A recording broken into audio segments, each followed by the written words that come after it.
All right, my smart fourth grade readers, it is part two of Big Words, No Big Deal. The good news about this lesson is you don't have to listen to me read about the Higgs boson and physicists. That was tricky. So we're just going to get right to it in this lesson. And thank you all for the hard work that you did. You identified a whole bunch of unknown and important words, and we're going to talk about strategies to figure out what those things mean. So here we go. Slide two. Ah, yes, we got to remember though, what are we even talking about? Well, our expedition is about this basically colonial America. So that's colonial, meaning like colonies, and America, like the continent or North America, the country that we currently live in, right? Versus England, because there was a war, and you're going to learn about it in Expedition. And we're also doing some reading about it so that we have the key vocabulary that we need to understand why this war happened, why was it so important, and what were both sides doing? What were they fighting about? All right, so next slide. Sure, there we go. All right, these are many of the words that you found. So I went through your exit tickets and I saw that you found, like, so Andre found the word primers, militiamen, and then you thought about the crown, intolerable, parliament, prime minister, monarchy, burgesses, governing, and chieftains. So great work on finding those words. And those were kind of the new and unknown words, kind of the tricky words. And right here, these are kind of the words that came up a lot. And like powerful, that word was coming up a lot, or power, or something related to that. Strong. Parliament, well, that's on our unknown word list, but man, that list or that word was sure in the text a lot. King was in there a lot. Britain and England were in there a lot. Colonist and colony were in there a lot. Well, if I go back a slide, it kind of makes sense that colonist and colony were in there a lot, and it makes sense that England was in there a lot.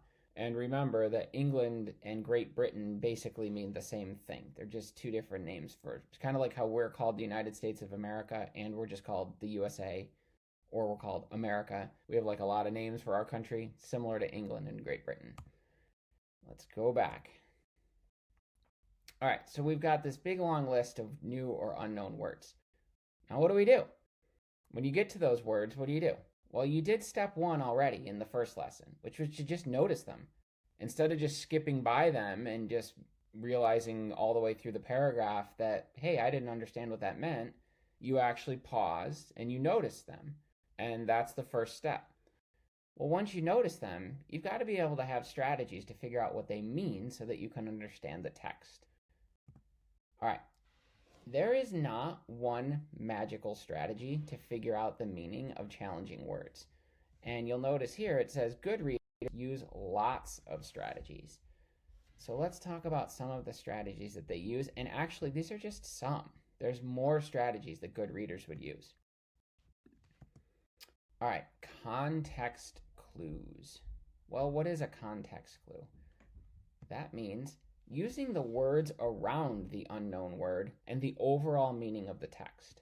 So maybe by the end of the text, you had a general idea of what parliament meant, even if you've never heard that word before in your life, because you were able to kind of just think about it and just reason into, the words around it keep talking about this similar thing, so maybe it means that. When you're using context clues, you're just kind of thinking to yourself, well, what would make sense? Like, what could this mean? Like, obviously, parliament doesn't mean a flavor of ice cream because that would make absolutely no sense in the text. So you got to think, like, well, what are the possibilities of what it could mean? Although, if they did make a flavor of ice cream called parliament, I'd give it a try. Word coal ooze. Ah, yes, word clues. So they just flew in here to show us how important it is to look at the details of the actual word itself. So this is not looking at the words around it, not looking at the paragraph around it, not looking at the pictures around it. This is just looking at the words themselves and seeing if there is a way that you can figure out the meaning just by the way the letters are arranged or sounds that it makes. And I'll give you an example. So one of the big ones is root words, prefixes, and suffixes. So a prefix is letters that come at the beginning of the word. A suffix is letters that come at the end of the word. So in uncomfortable, the red letters un would be the prefix. The green letters able or able would be the suffix. And the root word is like the main word that the prefixes and the suffix are attached to. So that is one way. If you think about it, you all know what the word uncomfortable means. But imagine if you didn't know what it meant, because it's a long word. It has a lot of syllables in it. It might be hard to read.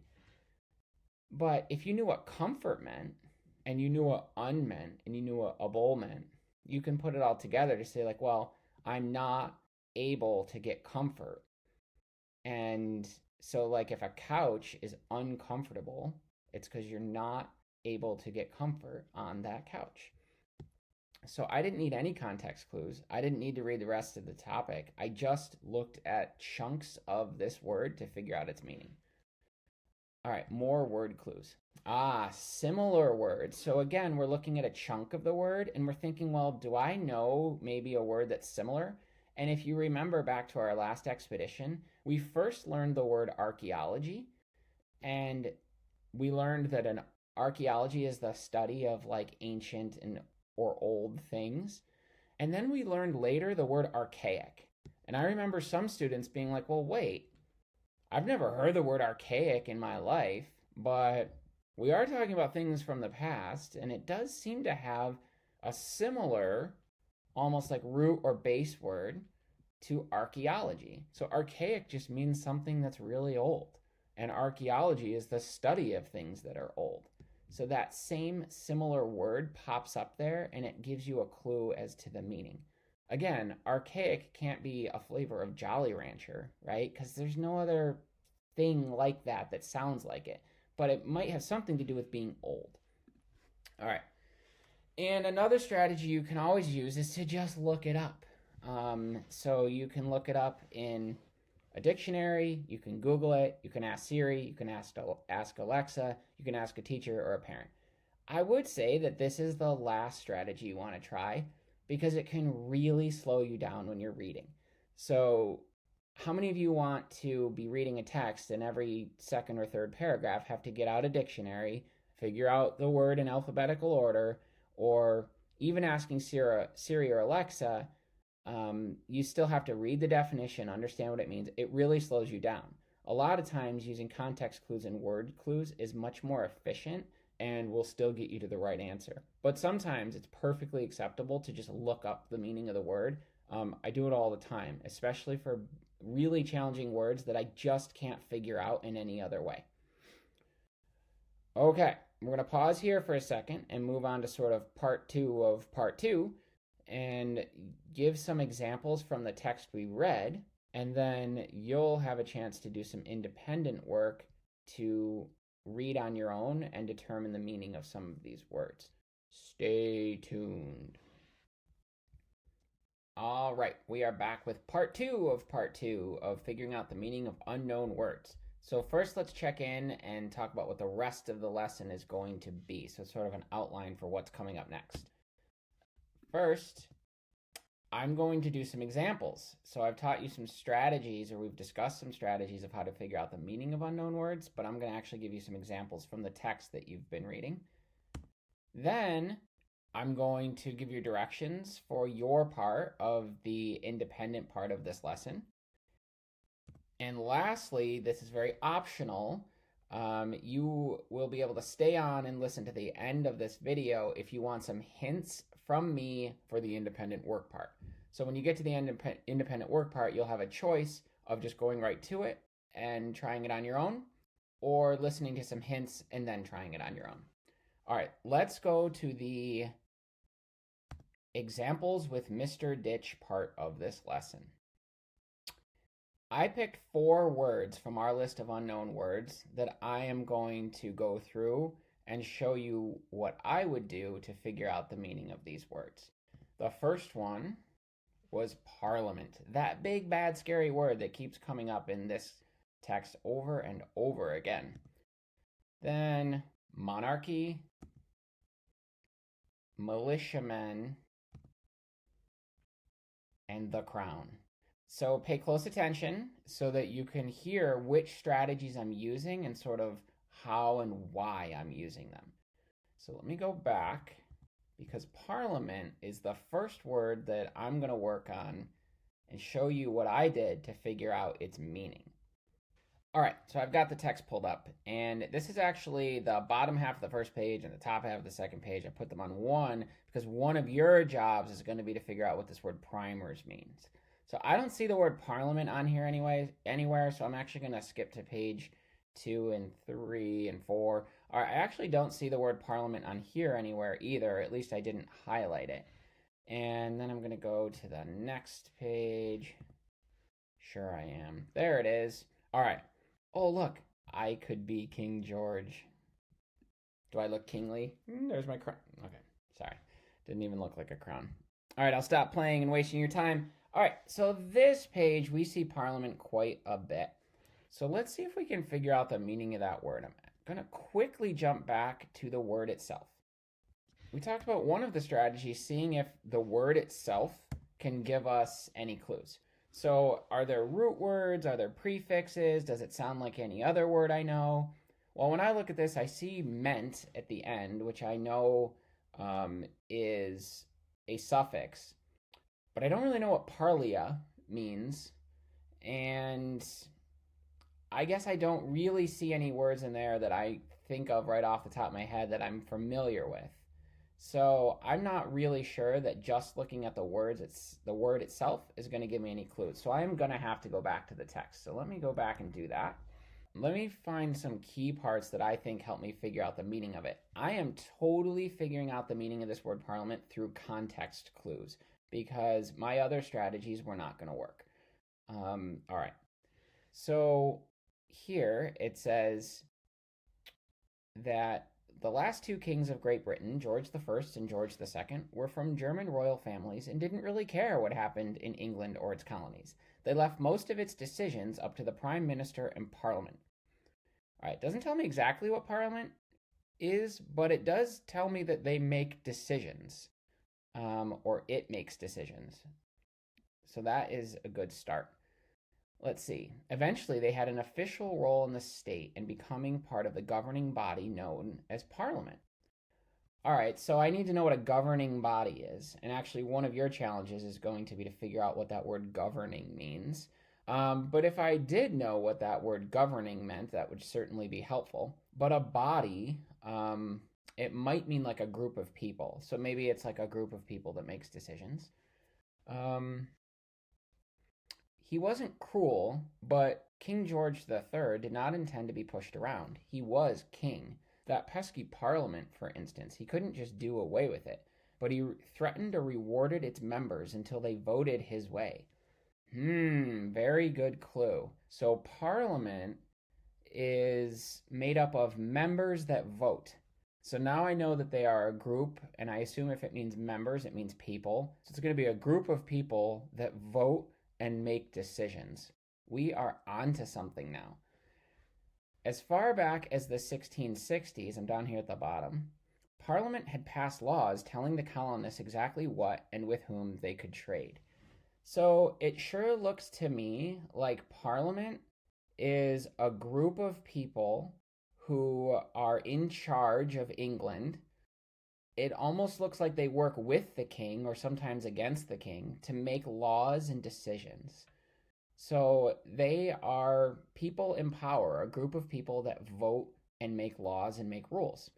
All right, I think I'm getting a sense of what Parliament is. Let's go to the next page. And actually, this whole paragraph here, can I actually highlight this? Ooh, cool. This whole paragraph here is very much about what Parliament is and what it's made out of. So made up of the King, the House of Commons, and the House of Lords, Parliament made laws for Great Britain and its colonies. Cool.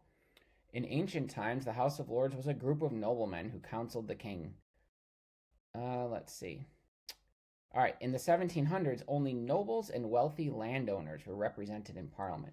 So what that must mean is that only like rich, important people could vote in England at that time.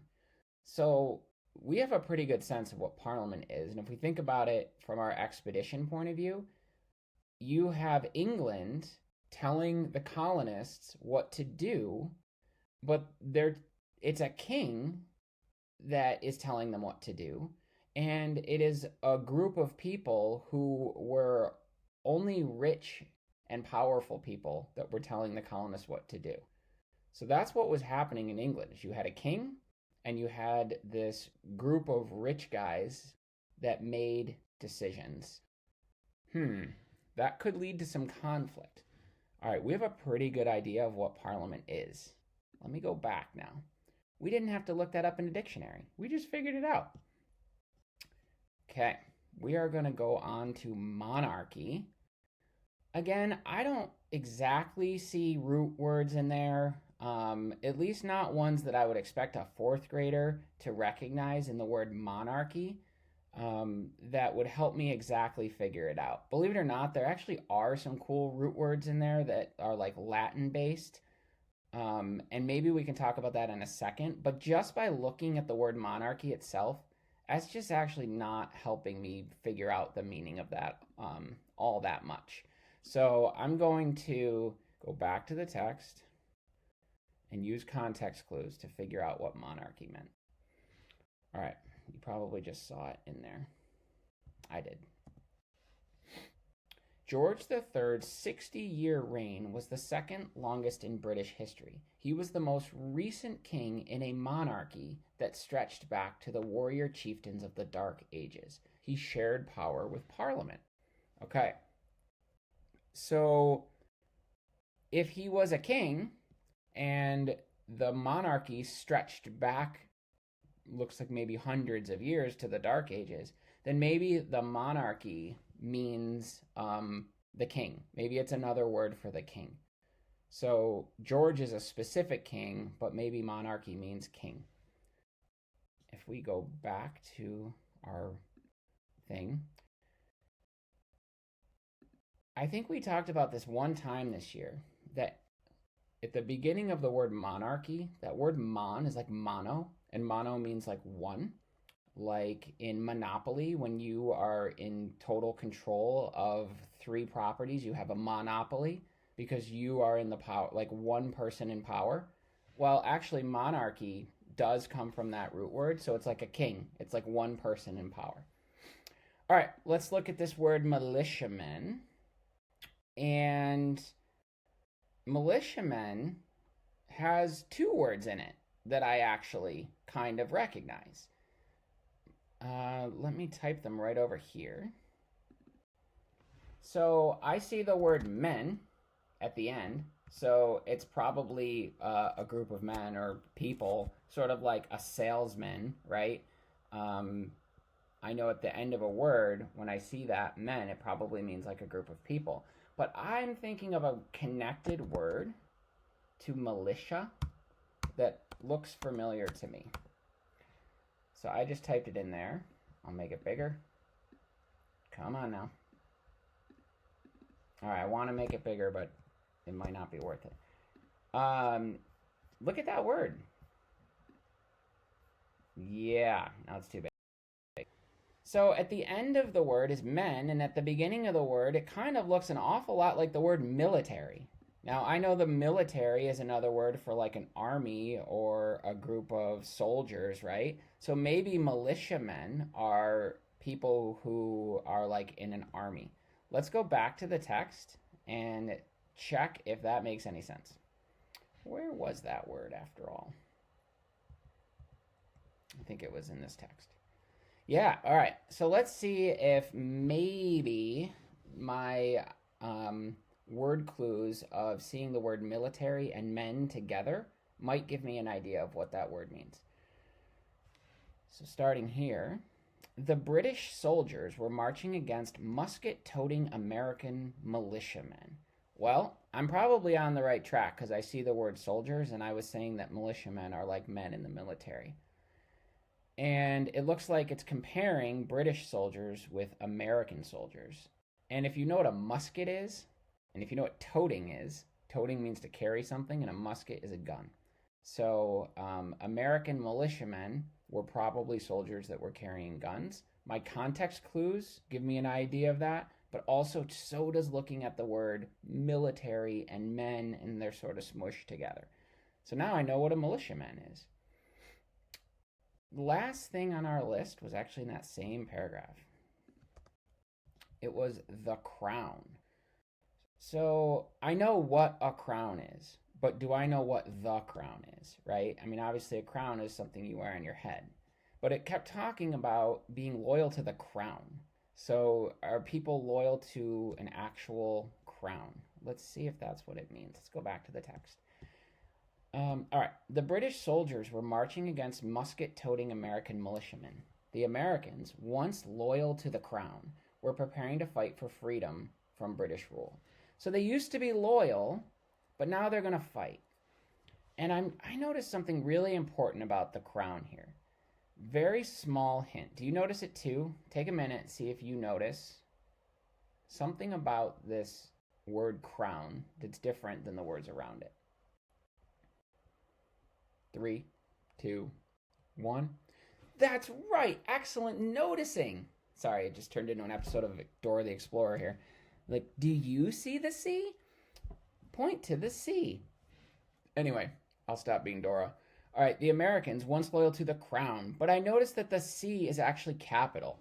Well, when it's capital, it's like a proper name, right? Like we all spell our names, or like the name of a king would be a capital letter at the beginning. So it kind of looks like the crown might mean the king, because the king wears the crown. A lot of you probably already figured that out, but I did want you to notice that capital C. So if you're loyal to the crown, it means you were loyal to the King of England. All right. That is the end of me yapping about how to do this. So notice that we used context clues, we used more context clues, we used word clues, and then we used another word clue of this capital C at the beginning of the word crown that helped us understand what it meant. I didn't have to look any of these words up in a dictionary or ask Alexa about them. Even though they're very challenging words, I was able to figure out what they mean from context and from studying the words. Your job is to now go off, take a look at the text, and do this on your own. So the next slide will give you those specific directions. Stay tuned. All right, so now on to the independent work portion of this lesson. Here we go. Here are your directions. 1, find the text in Google Classroom. They will be in the ELA section, and they are called Week 6 ELA Lesson 1 texts. 2, look at the highlighted words on the text. See if you can figure out what they mean. Here's the ones that you are responsible for figuring out the meaning of. Primers, intolerable, prime minister, burgesses, governing, and chieftains. 3, answer the questions in the Week 6 ELA Lesson 1 exit ticket. All right, that's it for your task. And, mesmerizing. If you want some hints, you can keep watching the next few slides, the next part of the video. If not, stop the video now and you can go right to your independent work. So if you want a little more challenge, you can just go from here, stop the video, go do your work. If you want some hints, stick with me. I'm going to give you a chance now to pause it, make your decision.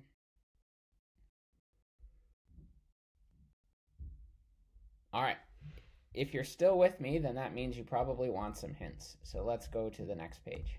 Bonus hints. Primers. To figure out this word, you're going to use context clues. Visualize the scene in your head as you read. What would make sense for a primer to be? The next one, intolerable. Look at prefixes and suffixes, then go back into the text and check it against context clues. Prime minister. in the very last paragraph of the text, I could sort of hold it up here. It's like this. No, that isn't it at all. It's this page that has the pinkish color on it. It's the very last paragraph. That is the prime minister is in there a few times, but that's the best spot to go find the meaning of it. Burgesses. Sorry, no hints on this one, and you'll probably see why when you get there. Governing. What similar word do you know that looks like governing? Check your meaning using context clues. So look at that word, see if there's something that looks familiar about it or a related word, and then go back and find it in the text and see if that makes sense. Remember, that's sort of what context clues is like reading around the word and being like, oh, that must make sense. Like, what would make sense here? And last but not least is chieftains. What word that you do know do you see in this word? That is the last hint. All right. And because you stayed with me all the way to the bitter end, you get a special treat. So there's our frog friend over there. And I got a joke for you. There you go. What happens to a frog's car when it breaks down? I don't know, Mr. Ditch. What happens to a frog's car when it breaks down? It gets towed away. All right. I did the best I could. At least the frog is cute. You gotta admit that. I mean, a frog driving a car, at least it's cute. All right. So thank you for watching, and you may now get on to your work. We will see you all at the next morning meeting. Goodbye.